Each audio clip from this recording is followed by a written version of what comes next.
Hello everyone and welcome to the Bruno Galan talk show. If you like this video, please consider liking it and subscribing to the channel to not miss any future episodes. I also want to mention I have a Patreon page in the description down below for those who are interested in further supporting it. Thank you very much. Hello everyone and welcome to the Bruno Galan talk show. I have with me here today for the first time for this show, but not the first time we talk to each other, Rob of McDojo Life. Hey Rob, how you doing? Yo, what's up, man? How are you? Hopefully you're doing fantastic. Yes, I'm actually doing pretty good. Thank you. So Rob, just for people who don't know who you are a chi master who can push people away with your chi. I'm kidding. Here to tell people what you do.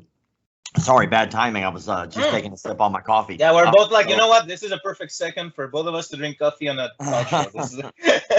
Yeah, man. So I run McDojo Life. I call out fakes, frauds, phonies, con men, and pedophiles in the martial arts industry. And I've been doing that for roughly about 9 to 10 years now.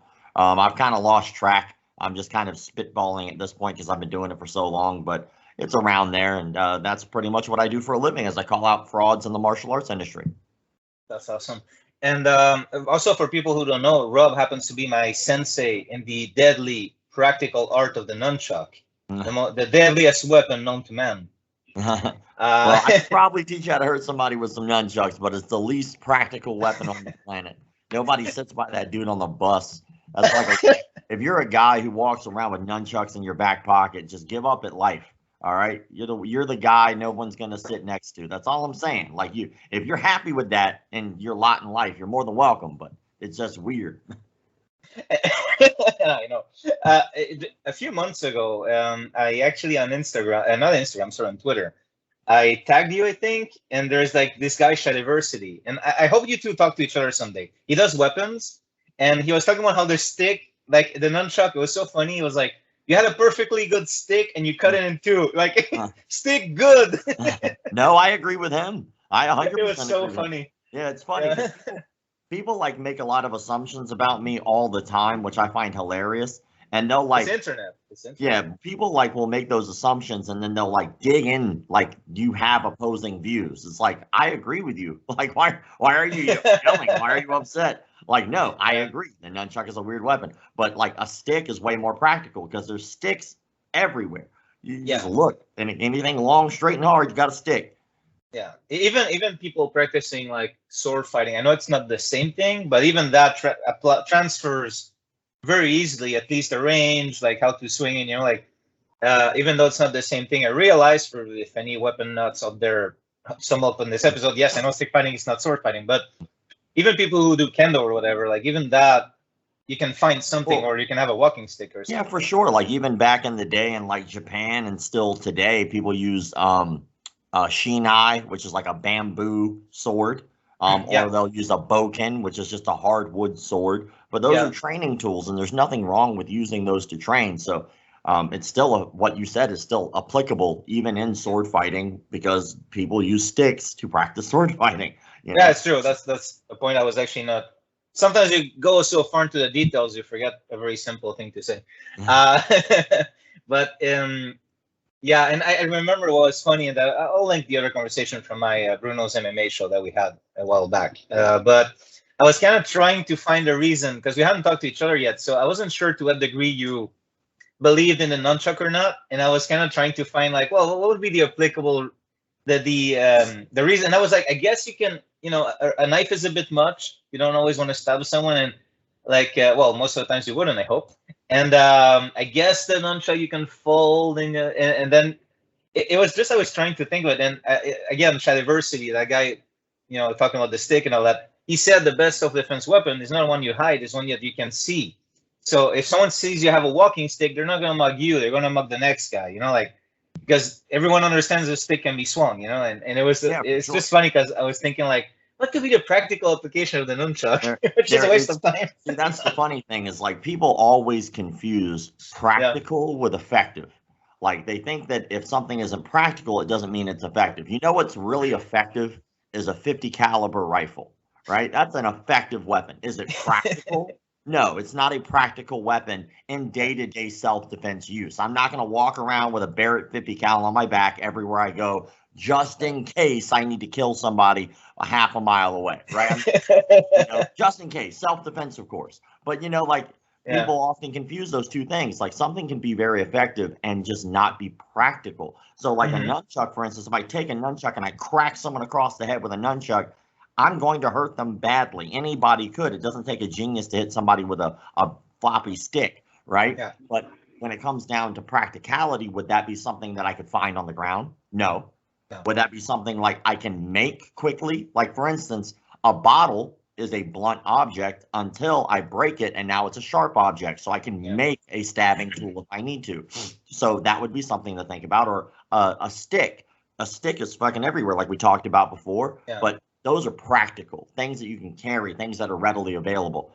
Something like a nunchuck, like we've been talking about, is just not practical. No, definitely would hurt. Don't get me wrong. You crack somebody in the head with a stick, it's gonna hurt. But still, you wouldn't carry it around. But if we're not saying anything new, but if I was in the same conversation as like some martial arts, it's like, well, this punch, like the way I throw a punch, like I used it one time against this guy who didn't know how to fight and work. Like, yeah, okay, but is that the best punch that can be thrown? Like, is throwing your arm back as you throw a punch forward the best way to throw a punch? No, it isn't. Like, so I think it's kind of like, a lot of things can work, but what's the percentage of success? Like, for sure. Well, everything in martial arts is percentages, right? So even the UFC now has started to keep the statistics for techniques in their matches. So you can actually look up effectiveness. There's also a book.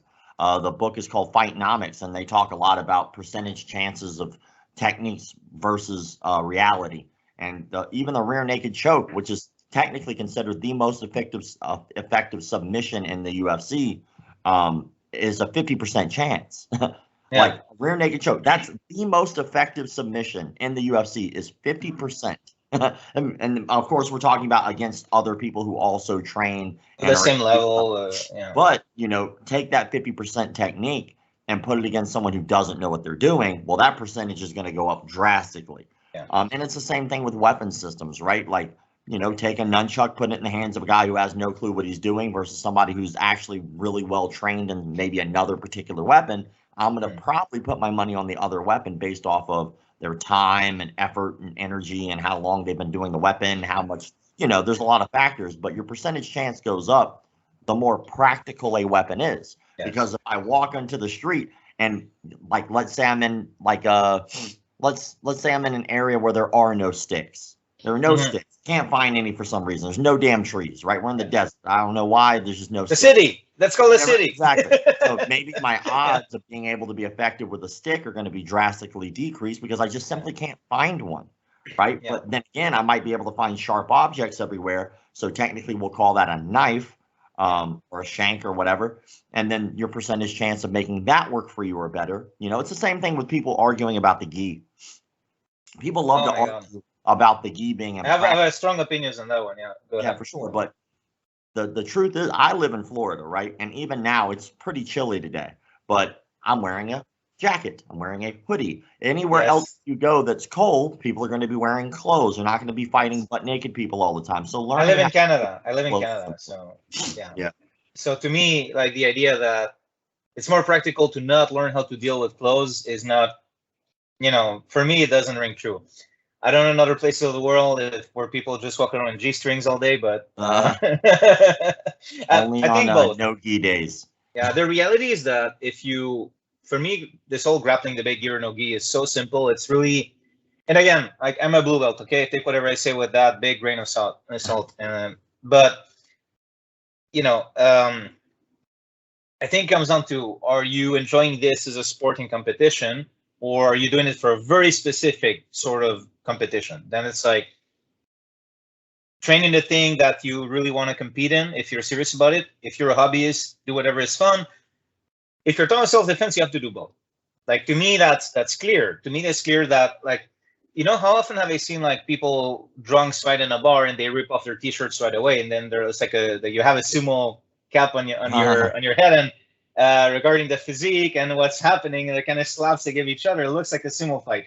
So like, yeah, you have to know how to grab someone without a shirt. You have to know how to grab someone with a coat, and you have to know how to deal with someone who's going to grab your coat. Like me, I have a coat that literally has like, it's kind of like a really nice coat with a You can like fold it. It's very classy, but it's also, I basically have handle grips on my coat. Yeah, for sure. And I'm very aware of it. You know, like once you practice grappling with jackets and all that, you're like, oh, this is a vulnerability. You know, like which is a very paranoid way of looking at the world. I admit it. But if you also, same thing, like for example, if it's winter and we're wearing coats and someone goes like, Bruno, don't fight that guy. He knows boxing. And I'm really, really pissed off. I'd be like, you know what? It's going to happen anyway. If someone goes, Bruno, don't fight that guy. He knows judo. I'll be like, you know what? Man, let me buy you. I'm joking a bit, of course. I don't go out looking for trouble. But my idea is that people really, because of MMA, because yes, MMA is what we see that's the most practical. And even something like Combat Sambo has a lot of rules that kind of stop the fight once something has been done, kind of like judo or wrestling. You know, like it's not like they keep it going in the way MMA does. So I think there's this notion, oh, whatever works for MMA works for anything outside. But I understand the idea, oh, you don't need clothes for no gi. But then if you don't know how to deal with the clothes, you're in trouble as well. You know. Well, I think it's important to learn both. Like people often ask me, of course, I get asked the question, you know, what do I prefer? Do I prefer gi or no gi? And the truth is I like them both, but for different reasons. So like how I look at it might be a lot different than how other people look at it. But the way I particularly look at it is when you're working with somebody in no gi, you have to be really, really good at your technique. And I mean really good at your offensive technique, your submissions, your positional control, your dominance, the ability to be able to hold someone in a very specific spot while transitioning to a submission, because everything's slippery. There's not as many grips. There's not as much friction. It doesn't take very long for two human beings to start profusely sweating in no gi. So your offense has to be really, really good. And because at the end of the day, if their offense isn't good, it's very easy to slip out of stuff when you're just slippery. Now, when it comes to gi, you would have to be very, very, very good at defense, because everything is leading to a submission. They start grabbing a collar, you need to be concerned. How high are they grabbing that collar? What are they trying to set you up for? Because everywhere they grab you, they're holding on to that thing and they have an actual grip. So as long as their grip strength is with them, they should be able to hold you, and there's still more friction because it's fabric on fabric.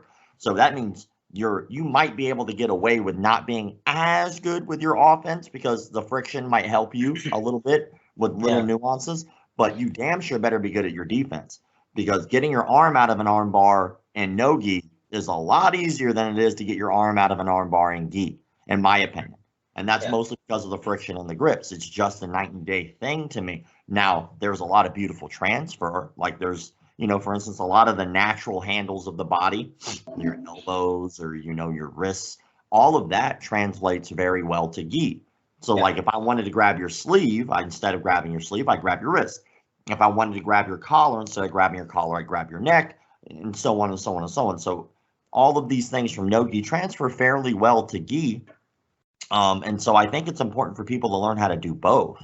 Plus, just basing on the competition aspect that you added, is that when you're doing competition, there are different rule sets for gi and no gi.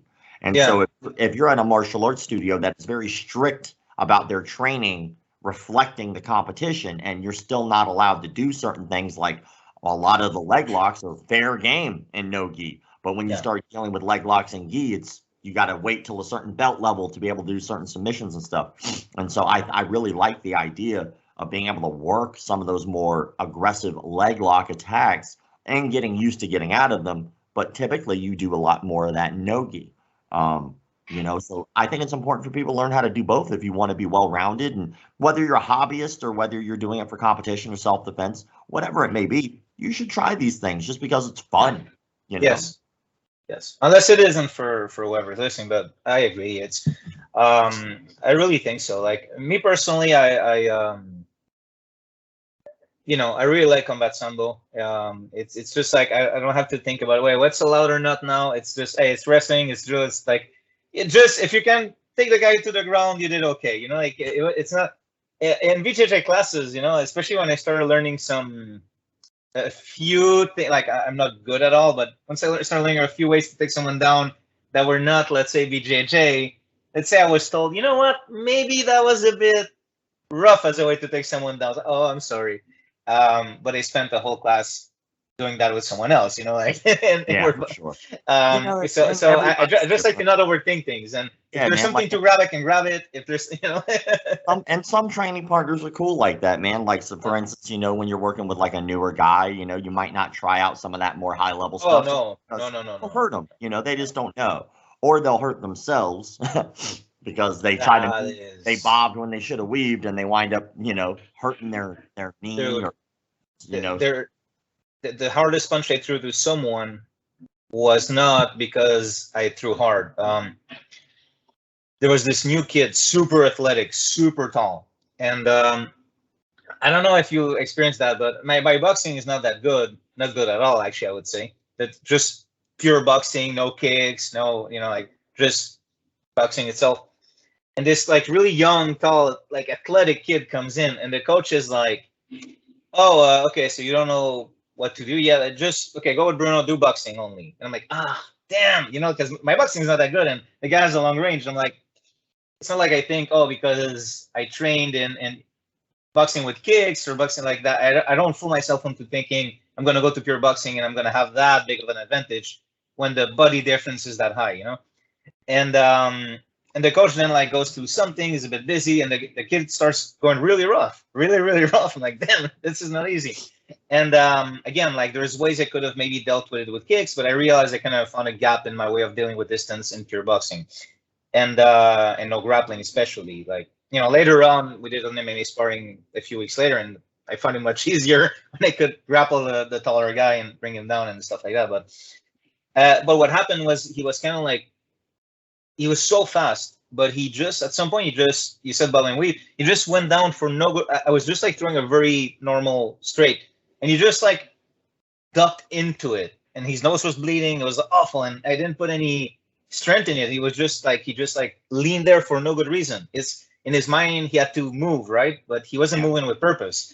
And we laughed it off. The kid was tough anyway, so it wasn't one of those things where you have to like, "Oh, are you okay?" Like accidents happen in sparring, especially when you're doing boxing, kickboxing with newer guys. They do sometimes. They'll either not fight at all. Like like if you're a coach, the first couple of things that you have to break people of when it comes to striking is like one, holding their breath, looking down the pipe when they're actually throwing shots instead of turning away, because a lot of guys when they start, they don't want to get hit, but they want to hit you. So they'll stick their arm out and turn their head away and close their eyes, thinking that's going to help the situation. Or what I get a lot of over the years, and something that I've noticed, is that a lot of guys, when they start, just don't want to hit you in the face or hit you at all. So they'll throw punches at you, or they'll throw punches and hit you in the shoulder or the chest, but they purposely will not hit you in the face, almost like they're trying to be respectful, but they're being too respectful, because in order for my slip or any of my head movement to actually have any credibility, you actually have to hit me. So like, if you're never actually hitting me, why do I need to move my head? Why do I need to defend that? I'm not concerned. I just time it, wait, hand comes in close enough, it drops like a rock, then you get 2 or 3 shots back, you get out of the pocket again, and you reset and do it again. But when it comes down to like new guys, they just don't know. I think a lot of people, unfortunately, get upset about the new guy because, oh man, the new guy hit me so hard. It's like, well, rather than just beating his ass, why don't you take the time, sit him down and talk to him, be like, hey man, I want you to do me a favor and hit my glove. All right, I want you to hit it as hard as you would hit me. And then based off of that, then you gauge their power. You say, okay, do that again, just a little softer. Or do that again harder, because sometimes you need to actually hit you, right? And so you judge where they need to be for whatever particular thing they're working on. And then you go, that's where I need you to stay.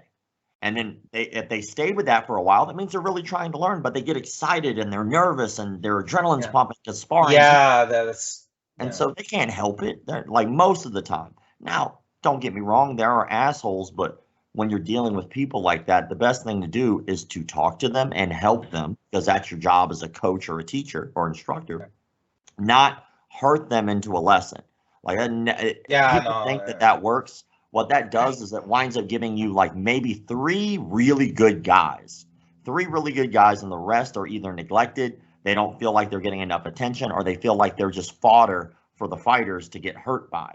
And eventually those people will leave, and then your martial arts studio will close. So having a conducive, like, learning environment for sparring is so important to the longevity of having good retention, because a lot of the problems you're going to have with individual people happen during sparring. They're being aggressive. Some people are more emotional when they're adrenaline pumped. Some people are more combative. Some people are more aggressive because they want to win. You know, like they treat every sparring match like a gold medal championship. And that none of that's conducive, but that's the coach. That is up to the coach to fix those problems. And to be fair, I want to specify a few things because sometimes you want to make the story short, but you leave elements out of it. But the story I mentioned before, the coach knew very well I am the kind of person who's very communicative. Like if something's going too far and all that. In that moment, I didn't go hard on the kid, and I did want to test myself a little bit. It's okay, you know what? This is a bigger person. We're always talking about martial, and I never spar hard normally, so it kind of fell in my lap, and I said, you know what? Without going to the same level on my side, I'm just gonna deal with this, see how it goes. And I did want to test myself, and whatever happened. It's not like we're in a street fight or I've never been knocked out in my life, so if it were to happen once, I don't think it's gonna like damage my brain forever. Hopefully. So I did want to test myself a little bit against like more real pressure, especially from someone who was physically much bigger than me. So that was kind of the context. Like the coach also knew me, like he knew I wouldn't be the kind of person to shy away from communicating if that was too much. But there was a little bit of wanting to test myself there. And then what happened. So maybe in retrospect, my desire to test myself against a bigger untrained opponent, what people always talk, kind of ended up affecting the kid because I should have lowered the energy when I think about it. I mean, it is what it is. That these conversations, though, are important because these are life lessons that anybody who ever attends a martial arts studio will have to go through on their own. You're going to have to deal with somebody who spars harder than you were expecting. How do you handle that? How do you deal with it? You're going to have to deal with newer people who are they might come at you with different things that you're not expecting, which could be extremely frustrating. And it's important that you work with those new guys because those angles eventually will start going away because you'll start cleaning up their technique. Some things will stay, but when you're teaching somebody how to jab and they have a weird tick, maybe they cock their hand back before they throw it forward and you're so used to clean technique, everybody's just shooting the jab forward, so your timing is a little different.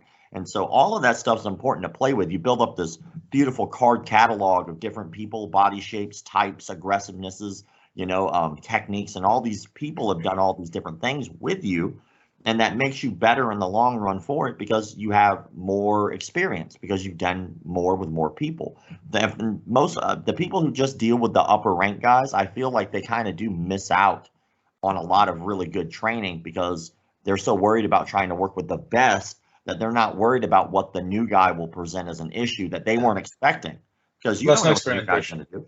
New guy might just freak out and cartwheel on you. You never expected a cartwheel. He didn't know what the hell to do. So it was like, you know what, fucking, I'm going to cartwheel, and just does it and dives onto art. I saw a guy one time, he would literally jumped like stomachs, like sumo splash into the person's guard. That is amazing. It's weird, but that could seriously hurt you. He falls funny, his head bashes you in the face. But I thought it was funny, and but he was dealing with at the time it was a white belt dealing with like a 3-stripe purple belt. So the purple belt wasn't stressed. So I just you let it happen once or twice, just to see. You're like, I wonder where this is gonna go. And then the purple belt got an opportunity to see what that was like. But then of course, they talk, hey, you can't just jump on top of your opponent when we're sparring like this. And other people especially. Yeah, because you might get hurt or hurt yourself. You might land face first on someone's knee, maybe so the Edmund on the way of throwing yourself belly first, not recommended. Yeah, man. People do some dumb shit, but hey, it's a part of learning. But the thing is that there's such a thing. What's funny about martial arts, self-defense, and all that is that there's a lot of things that are true and false at the same time. For example, that stupid attitude that when people hear about grappling and they go, "Oh, I would just punch the guy in the face," and it's really dumb for the uneducated. And then again, for the educated, it's also very true. What I mean by that is that if you actually know grappling, yes, there's things where punching the guy in the face will totally change everything, especially if the other one has only trained grappling, And yeah, for sure. But then again, the way that the person who doesn't know about it says it is not the same way as someone who has trained MMA or whatever. When they say, well, here I could just punch you in the face, it's not the same way, you know? And but at the same time, what happens is, how often have we seen in grappling, like a new white belt being told that, oh yeah, this time, because they're real, for example, I've seen some really strong guys come in places I train. There was this cop who was like a bodybuilder as well. And I was happy he was there, because it's good that cops train grappling, in my opinion. And what's kind of funny is when you see someone telling a white belt, okay, what you did just now shouldn't have worked. So, but they're kind of like, but it did work, right?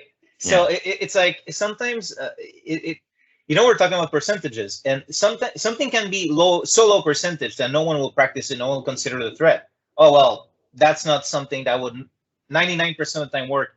But then you never train that 1% time. Like, so it's good for someone who doesn't know anything to show up and do something that shouldn't have worked, and then you're like, okay, it can still happen to me. This thing, I'm not beyond this really dumb. I don't want to give two examples or too concrete. I want to remain on the philosophical idea. This thing that should not have worked in theory just worked on me, and I have to confront it, and I have to, going forward, keep in mind even untrained people can do some crazy-ish at times. My original instructor, his name was Master Lee Barton, and he's the guy who taught me, the nunchuck thing, and he taught me karate, and that's my first 2 black belts were under him. And rest in peace, he passed away like 2 years ago, and he was a really good mentor to me, and he was a good man, and he taught me a lot of things about how to teach and how to have a passion for martial arts, and he taught me a lot. But when it came down to, like, he had these like little random jewels of wisdom that would pop up, and one of them was he talked to me a lot about system versus style, and that was a conversation that always stuck with me. So let's compare it to like baseball, or football. Here, we'll do football analogy, because I actually have one of those examples of the schoolyard stuff that you would never practice actually working. So when you're doing football, the game is very simple. The idea is very simple. You have a quarterback, you have a team. Quarterback tosses the ball to another player on the field, or hands it off to another player on the field, or he himself takes the ball, and your goal is to get it from one side of the field to the other and get it inside the end zone. Once you do that, you can make another option if you want to try to put the ball back in the end zone, or if you want to kick a field goal, and there are a billion other rules after that. But if you look at one specific player in that system of how football works, look at the quarterback. The quarterback, he's going to learn the system of how to be a quarterback. He's going to learn how to be calm in the pocket. He's going to learn how to look over the field. He's going to learn how to throw the ball correctly. But how he throws the ball, how he moves in the pocket, how he decides to run that ball isn't the system. The system is the rules, right? This is the rule set. Makes you a quarterback, right? You're the quarterback. You're the guy that throws the ball. And so you're going to learn all these things that every other quarterback is going to learn, right? All these tools and tricks. But he's going to do it a little differently, because everybody's an individual. How he does those things, how he handles himself in the pocket, how he throws the ball is his style. Same thing with a baseball player. The goal, the system, is to take the ball and to throw it and get it into the catcher's mitt without the hitter hitting the ball. That is the system. The style is how he does that, how that person moves their body, how the ball will move as according to how they pushed it with their hand, what throws they know, all that stuff, right? So when you look at what your example was of system versus style, like, a lot of times the people who just pay attention to just the basic rule set of the system, and they haven't developed a real style yet on how to do it, those things work because the other person isn't expecting it. They're so used to a style. And so when you switch that up on them, they're like, oh my God, I don't know what that is. So one example is there was a football team. I don't remember if it was high school or college, but the football team was in the middle of getting ready to hike the ball. Once they were on the line, one of the guys acted like he was confused. So the quarterback, or the quarterback, was handed the ball, right? And he like stopped, and like he walked, and he was like, he's like, looked like he was confused. And he walked almost all the way to the sidelines. It was so odd that all the guys on the other team were like, oh, he must be doing something important. The play was going. He was in mid-play. but he was so confusing to the other team that by the time he got to the sideline, he just ran for the end zone. And by the time everybody else figured out that, oh my God, like we were duped, we were fooled, the reason that they were fooled is because they didn't understand that that was their style that day. They're going to, you know, our style is going to be a little tricky today. Let's try that. The system's still the same. Get the ball from point A to point B however you possibly can.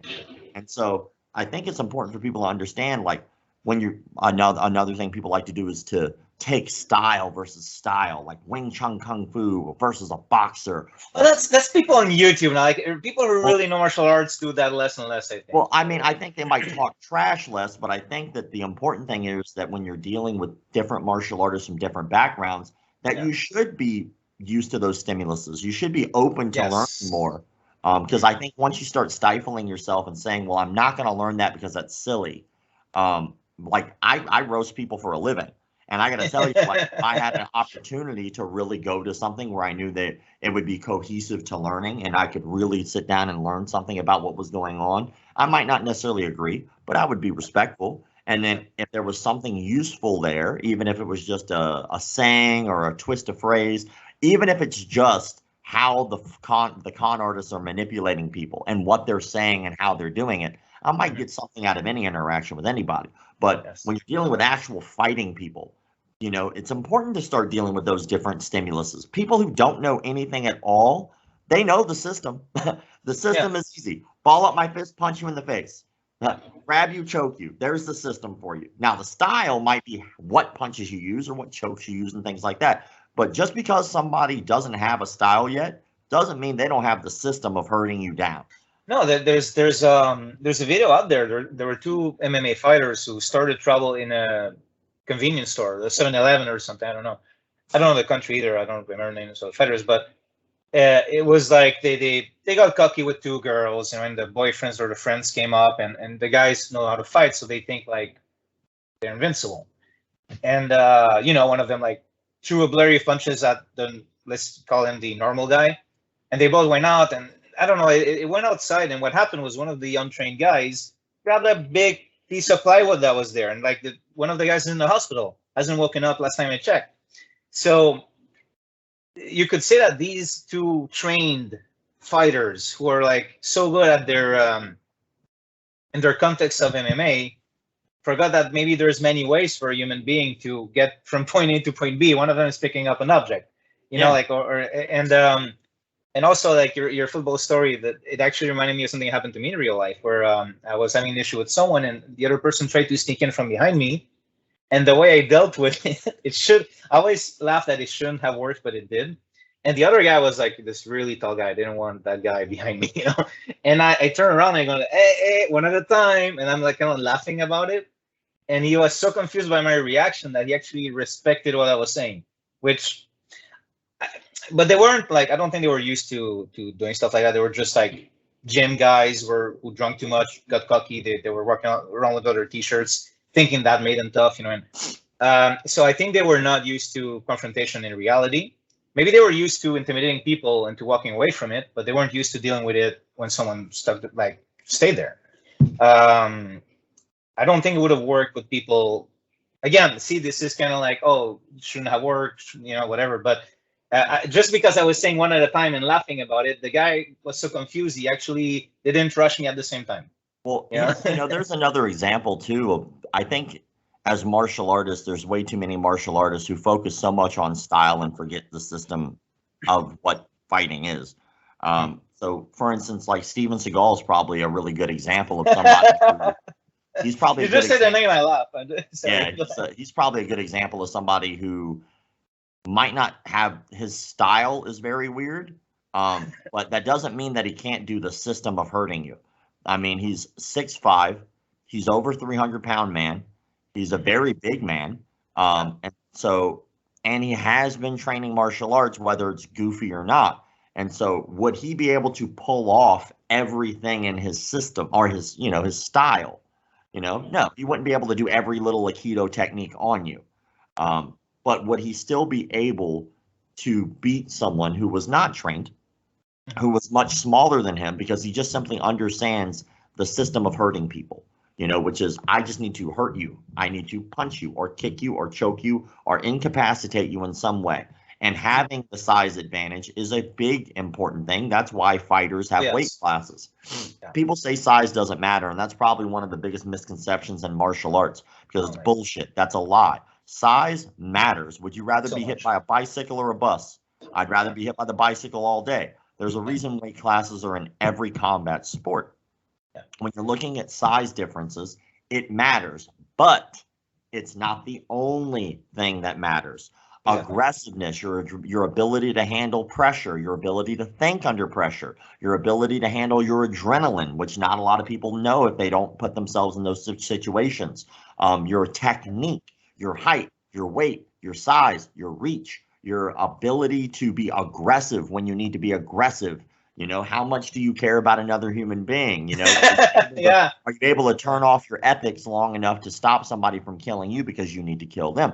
All of those things are factors when you're looking at a fight.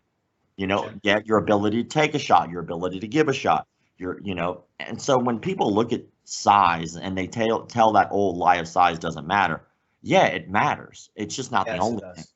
Yeah, exactly. In fact, it matters a lot.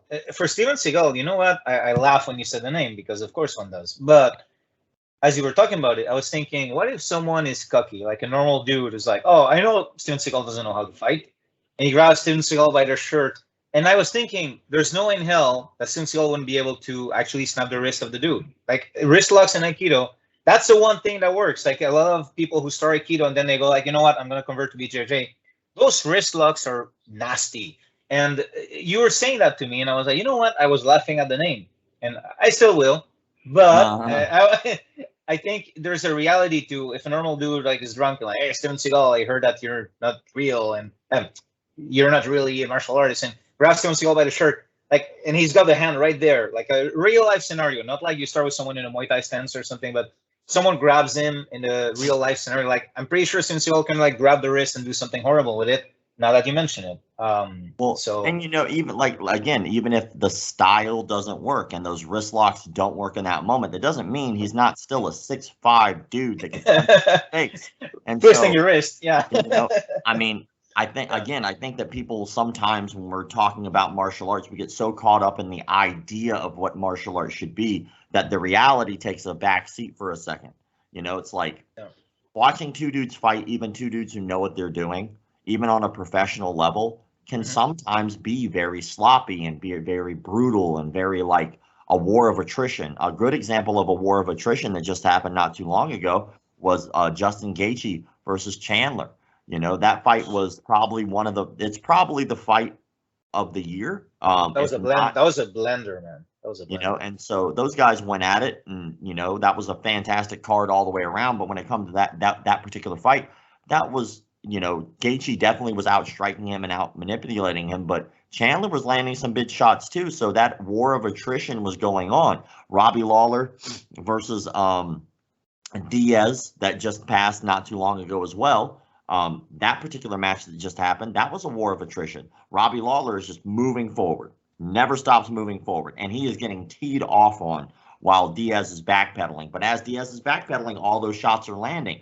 And it just kind of wound up being a thing where it looked like Diaz just simply couldn't throw that many shots at that pace that Robbie Lawler was keeping.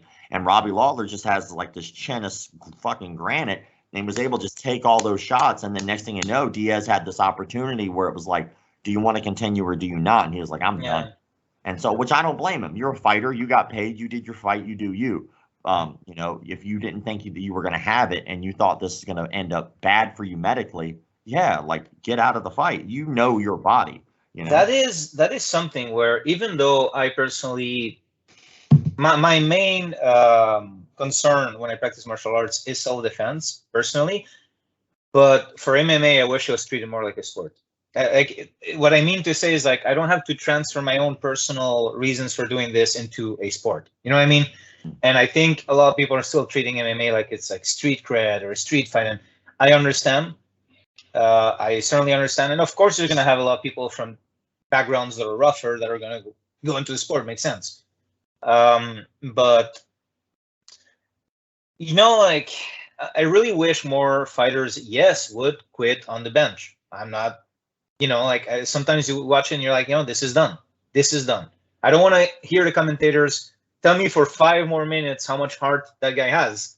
I don't want to hear it anymore. It's done. And even if that guy lands a lucky shot in the last 3 seconds in the fight and ends up winning, it still wasn't worth it. I mean, yeah, I'll get up. I'll be excited. Okay. And there's 2 sides to everyone, right? I'll be excited as fuck. I'll be like, oh my God, that was amazing. He came back, Rocky style. But again, percentages. How often is that going to happen? Is that really worth it? Like those guys are going to, if you're going to lose the fight. You have fights like, Glover Teixeira. I don't remember off the top of my head who he was fighting. I don't remember why the name is escaping me. But Anthony Smith, I think it was. But he wound up like I think that was him. But, during that fight, he was just taking teeth out of his face and handing them to the referee. And a lot of people were complaining that fight should have been stopped. They were saying the corner should have stopped it. The ref should have stopped it. I think so.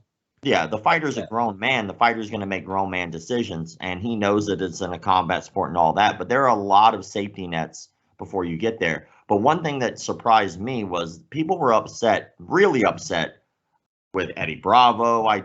No, sorry.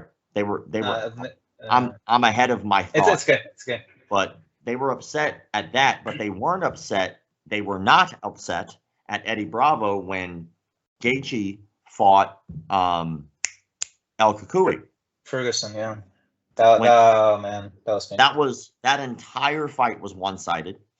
There was not a moment in that fight where I thought that Ferguson was going to be able to win that fight the way that he was fighting it.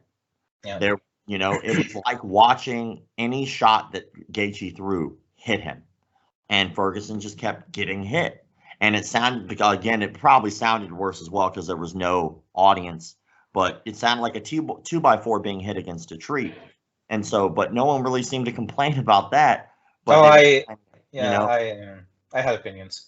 But at the end of the day, the fighter is still in charge of their own body. They made a decision as an adult to be able to get in that ring. They made the decision to do that. And who am I to say that person doesn't have the right to make their own decisions with their career, with their body? For sure. Yeah, for sure. However, this is a caveat. This is where I often like to go, I like to have nuanced takes. I like to, people are like black, white, and I like to go to gray very often. Here is the one part, though, in this profession where I think you need to turn to the referees and the teams a bit more. The fighter needs to be in the mindset where he's never going to stop. That's what, because if the fighter steps into the cage or the ring and he's already thinking, okay, if this goes wrong, I'm going to have to quit, which can happen, and I will never shame anyone for that. Especially I've been in actual fights, but I've never stepped into a ring or a kick. So who am I to, especially a lot of people are criticizing them. They've never even tried it. So I'm very self-aware, I'm not going to criticize anyone there. And I actually agree, when it's done, it's done, You're not defending someone's life. You're fighting for money, whatever, don't kill yourself there. That said, what I think is the complexity of this matter is that people stepping in there need to go with an attitude of never quitting, because if from round one, if in the first second, the first minute, they're already thinking that it's a possibility to take a way out, they're not. A lot of them, I don't want to generalize, are not going to fight with everything they got. I think it's kind of like burning your ship when you get to. I think it was Dan Hooker who used that historical example or that mythological example. I'm not sure, but I think it was Alexander Great who burned his ships when they got to new land, so the soldiers would know there's no way back. And they would fight a lot harder than if they knew the ships are there, if it's turning ugly, So I think what happens is the fighters, they need to go with that mindset. But I don't think the team needs to have the mindset. I don't think the refs need to have the mindset, so that's where it's a bit more nuanced for me. That's where I think there's a bit of a complexity, because it's tricky. I definitely understand your point, but I think that, no matter how it goes, you're in the public spotlight at that point. So people are going to judge you no matter what your decision is. And so when you look at when you look at fights and you look at fighters who are tough, like tough guys, like everybody knows they can take that shot or they can handle that, you know, in the long run, it's up to the fighter to understand what's going to happen to his body. Again, the fighter made the decision to step in the ring, all that good stuff. But I completely I don't argue with that. I completely agree that I think that the referees, and of course the referee is going to almost always do that job. Not most of the time, the referee is going to do that job well because that's their job. But the cornermen as well. The cornermen have the right to make the decision because they know the fighter, and we simply don't. And so when we look at stuff like that, we might be able to easily point the finger and say, yo, you know, his coach should have thrown in the towel. But we don't know what that fighter is capable of better than the coach does. The coach knows what that fighter is capable of and what they can withstand and what they can do.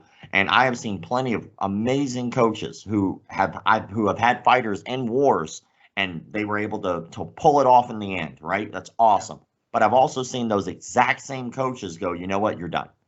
And that's what it does. And so we might judge them based off of the one decision that they made over here with this fighter and go, well, you threw in the towel over here. Why didn't you throw in the towel with this guy? Well, different situation, different person, different training camp. We don't know what's going on in that fighter's personal life. We don't know what that fighter's mindset is. There's a lot of factors we don't get to see on the surface. All we see is the fight.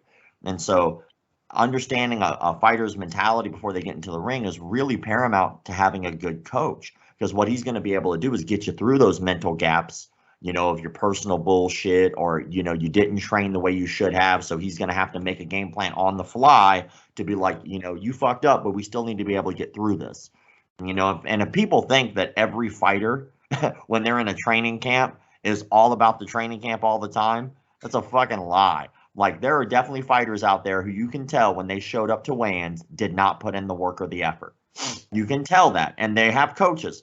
You know, a really good example, and by the way, this is a segue. I'm not saying Chuck Liddell did not train for his fight, but when Chuck Liddell got offered, I do believe, to fight Tito Ortiz, like the last time, his last fight. That's a painful memories we're revisiting here today. You know, but John Hackelman, when Chuck Liddell was originally offered that fight, John Hackelman said, no, I do not want you to take this fight. And he openly, publicly said that he didn't want him to take the fight. But he also said, I'm going to support my fighter because he's going to make that decision to fight. And I would rather back him because he's my guy and give him 100% of what I can offer him than be so mad that he's taking the fight that I don't give him any training at all. He gets that's not. So I really respect John, and you know, I like John Hackelman a lot. Obviously, you know, he was able to make Glover or not make, but he was able to help mold and be there for Glover as well. Not just Chuck, but also Glover, and you know, hundreds of fighters over the years to be able to do something and make a career for themselves. And so when I look at, you know, coaches like that, I'm going to respect that coach's decision because I respect the coach. And so sometimes it boils down to, do you respect the person who's making the decision? Because, you know, for the longest time, everybody was giving Mario what the fuck was that? Yamasaki. Yamasaki, thank you. I think. His name. Plus, I'm like super tired. I was in EDC Orlando for like 3 days, so I got like maybe 8 hours of sleep total on like 4 days. Yeah. But when you look at like Mario and the decisions that he was making, people were pissed off because he was letting fights either ride too long or that people felt like he wasn't making the best decisions. And they were really giving him a hard time for a while. Yeah. But that's not your job. You're not in that stage. You're not the guy standing there having to make these but we have opinions, right? And I think there's a difference. You can have an opinion. Yeah. You know what? I learned a long time ago that everybody's got two things. They got opinions and butthole. Yeah. And so, but I think it's how you use them too. For example, like I do think that Anthony Smith fight, when the guy's losing teeth and all that, like I think the ref maybe can stop it, or at least, I don't know, like. But for sure. At the same time, would I, if I were to meet Anthony Smith and we remove the possibility of a trained fighter getting angry at me, would I chastise him for it? No, I wouldn't. You know, like there's a difference between.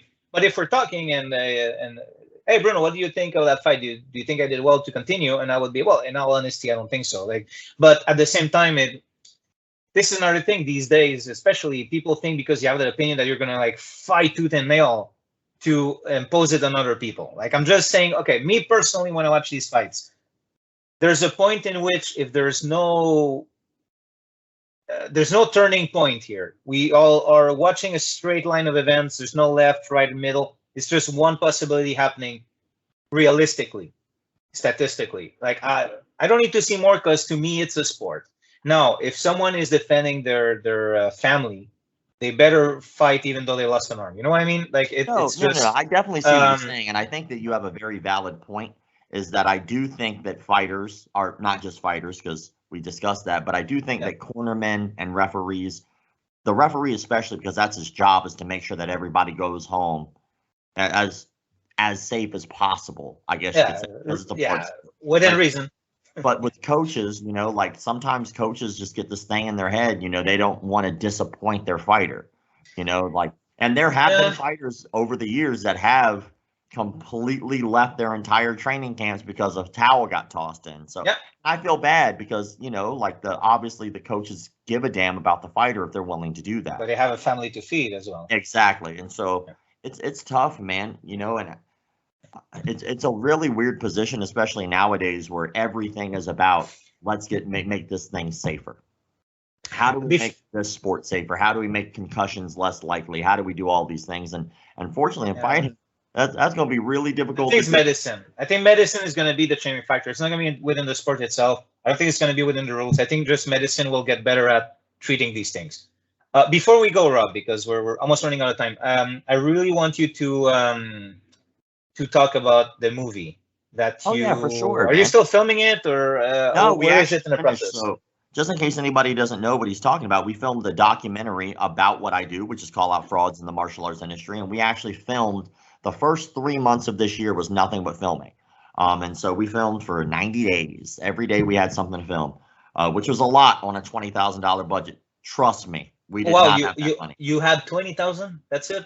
Yeah. That's amazing. That is, roll up your sleeves and make it happen. Yeah, we luckily the production team was incredible, and they put in a lot of extra work that they didn't have to for free. I put in a lot of my own money to make sure it still happened, and they got paid for the work that they did. Because, just because we only crowdfunded 20 doesn't mean that I won't make sure that I do right by my guys and make sure they get paid. And so we worked hard and we put in a lot of work, and everybody made a lot of sacrifices, but we finally were able to film it. And now we're working on distribution. So we're trying to see who will be willing to buy it. I actually have a meeting later today with our new I don't know exactly what his official title would be, but he's helping us with story structure. So he's definitely going to be our editor. But he's also helping us put together a nice little, this is what episode 1 will be through 5, because we have a 5-part docuseries. Ultimately, with the shoe. By the way, on fake martial artists, the docuseries is on frauds and con men. Yes, sir. Cool. And so we filmed, and I actually have some really great stories from the whole thing, man. We had so much fun filming it. But one of the big things that we have in the documentary is we actually got one of these pressure point guys who follows the no touch knockout style. And we got him to come and teach us a seminar. And so, and he was 100% cool with us filming and all that good stuff. And he taught his thing, and it was a very crazy experience, to say the least. I can't wait. The entire thing was amazing. We went to go to the Martial Arts History Museum, which is very cool. The Martial Arts History Museum, while we were there, we talked about some of the more common fantasies in martial arts, like having to register your hands as deadly weapons. Where does that come from? And then we found out in the documentary that is actually a true thing. Crazy enough, that lie we've all been told is a lie isn't necessarily a lie. There's a little truth to it. If you look it up, in Guam, you actually do have to register your hands and or feet as deadly weapons. That is amazing. Look it up. We learned that it's steeped in actual legalities. So if you look back, there's a websites dedicated to helping you understand what those legalities were, and that they were done for a good purpose, which is basically anything in your hands, including your hands, can be considered a deadly weapon depending on the intent. And that was basically where the law started, and it became a thing. And so, but it was funny because we actually called Guam. We called every number we could to find out where we needed to register, and we just asked everyone, "Hey, man, I need to register my hands as deadly weapons." I talked to, and we had these amazing conversations with people who Guam people are cool. If you're in Guam and you work in the government, they're cool. I just gotta let you know, because Everybody there was so friendly on the phone. No one seemed mad about talking with us about this, what seemed to be nonsense. They were all very open and inquisitive, man. It was really fun. We interviewed 5 major frauds in the martial arts industry. Can't talk about them right now, but eventually I'm sure we'll be able to get that out there. But we're still working on distribution, so we'll get there. And then I'm gonna rent that so quickly. When it comes, I'm gonna rent it so quickly. I missed the whole. I let it pass me by, the whole crowdfunding, and as soon as I saw them renting this, I can't. Oh yeah, man. And right now it's just we're in the hardest part, to be honest. The hard part is when you're new. So filming a movie when you've already been doing it works a lot different than if you've never filmed and put something out before. And so the production team that I'm working with, this is their first major documentary. You know, this is my first documentary, putting it together. You know, a lot of our guys are newer on the team, and we're all just trying to make something that'll help some people. And so we jumped every obstacle we possibly could, and we're finally at the last door, which is pitching. Just getting someone to say, do you think this has legs? Will you buy it? You know, will you have some faith that our project will mean something? And so hopefully we'll be able to do that. But of course, right now, what sucks is we're at the end of the year. And so a lot of production teams and companies and stuff like that, once Thanksgiving hits, everybody shuts down. Like nobody's working again until January. And so we're hoping that whenever January hits again, we'll be able to come back to the table and pitch. But we're going to keep continuing to work as much as we can to see if we can just have that meeting, get that thing set up, so that way eventually you guys can see it. And our goal is for you to see it this next year. And maybe, and before we go, because we're almost out of time, but maybe I'm completely off here. But if push comes to shove, let's maybe BJJ Fanatics might want to pick it up as a DVD series or something. I don't know. I would never do that. No? Oh, okay. No offense to them. Like, no offense. Like, I like I like their stuff. I don't have a problem with them or an issue with them whatsoever. Understood. I didn't mean that to come off as disrespectful, but I wouldn't put it on YouTube either. Like, if I had to do it, I would just independently distribute it. Okay. And most likely what I would wind up doing is either putting it on Vudu or putting it on Amazon Prime and just tell people. Yeah, I was imagining that. I was imagining Amazon Prime, Netflix, something like that. Yeah. If I got put in a position where we had to independently distribute the film. Now, when it comes to what we want is we want Netflix, because Netflix has amazing docuseries that do extremely well. People on Netflix like those things, so the audience does well. So we think that if we do go that route, what will happen is more eyeballs will be on it and will help more people. Like, that's all I care. Now, I plan on probably getting sued whenever the thing comes out. But at the end of the day, we did everything legally. We were so respectful to everyone involved. We didn't break any laws. We're good. So yeah, you'll be okay. Maybe do a crowdfunding if you need to. I'm sure if one of those guys sues you, as a closing statement from me, I think if one of them tries to sue you, I'm sure if you do crowdfunding, I'm already lawyer prepared, so I'm not super stressed about it. And luckily, you know, there's plenty of people who back what I do in the industry, and I've had to like hit my lawyer up a couple times and be like, hey man, do they have grounds to sue me? And they were like, nah man, you're good. Like, I was like, all right, cool, thanks. You know, so but it's cool, man, because I'm in a position right now where, you know, there's a big difference between being rich and being famous. And I don't think I'm either one of those, but I think I'm at least recognizable. And so it's within or in the community, right? Yeah, exactly. And so my goal when I'm doing this is to make sure that I'm recognized for doing something good for the community. You know, that's what I want out of this real bad. Like, I would love to be out of a job. You know, like, let's just be honest. Like, I deal with frauds and con men and con artists, and I never run out of content. I don't want to run out of content. My ultimate goal is to work so hard I work myself out of a job. And if I can do that, then I made an impact and I did the thing I wanted to do in this career, which is help people.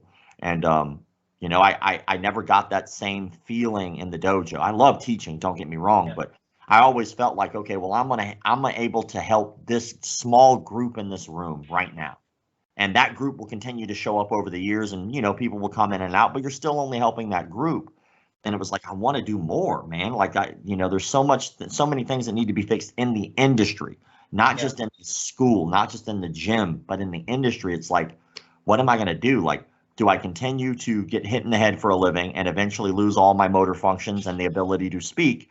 Or while I still have this ability to be able to get out, make an impact, tackle that, put some of my personal shit on the side burner because this is more important than that. It's, you know, I don't know. I just think that there's something here. I think that people are rallying behind it, and I think they like what I do. And if I can help, and I know I have, but if I can help just one more person every day, 2 more people, it will never be enough, don't get me wrong, but if I can help those people, maybe I earned my spot to sit at this table, you know? I think you're building an incredible legacy. And then as a real quick mention before we go, for anyone who thinks that Rob is just talking about like people getting ripped off because they're doing techniques that don't work, it goes beyond that. There's cases like a kid in a judo class. I forgot the country, but Japan. It was in Japan. Okay. It was in Japan. And the judo instructor was not legit. The kid ended in a coma and died. So Rob is not just like, we're not just talking like, oh, I got ripped off of my money doing techniques that don't work. We're talking about like martial arts can be dangerous in the wrong hands. And that statement can apply to a lot of things, and it applies certainly to teaching. So I just want to mention that real quick. So what Rob is talking about, it is that important. It is a legacy. It is helping others for real, not just their wallets, but their life and well-being.